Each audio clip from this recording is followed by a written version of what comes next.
Hello बच्चों, let's read the question. The question says when light travels from A rarer to a denser medium it will have option A decreased velocity and increased wavelength, option B decreased velocity, option C decreased wavelength and option D both B and C. ठीक है बच्चों. सो इस question के अंदर हमें क्या पूछा है कि अगर लाइट रेयर मीडियम से डेंसर मीडियम की तरफ जाए तो उस कंडीशन के अंदर वेलोसिटी और वेवलेंथ में क्या चेंजेस आएंगे वो हमें बताना है. सो इस क्वेश्चन को करने के लिए हमारा जो की कंसेप्ट होगा वो क्या कहता है कि कंसेप्ट कि velocity of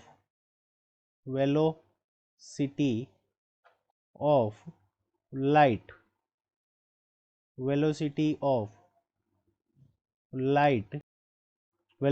of light will decrease velocity of light will decrease in velocity of light will decrease in denser medium.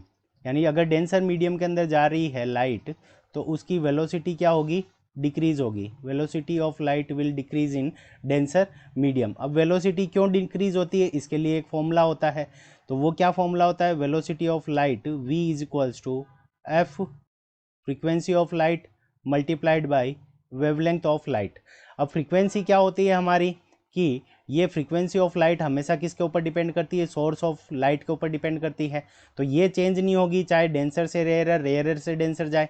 तो उस कंडीशन में क्या होगा कि वेलोसिटी डिक्रीज हो रही है तो हमारा लेमडा भी क्या होगा, डिक्रीज होगा, क्योंकि ये चेंज नहीं हो रहा. तो यहाँ पे लेमडा की वैल्यू भी हमारी क्या हो जाएगी, वेवलेंथ की वैल्यू भी क्या हो जाएगी, डिक्रीज हो जाएगी. और वेलोसिटी ऑफ लाइट भी क्या हो जाएगी, डिक्रीज हो जाएगी. तो ऑप्शन बी और ऑप्शन सी दोनों करेक्ट है, इसलिए both B and C. Option D is the correct answer of this question. I hope you understood it well. Best of luck. Thank you.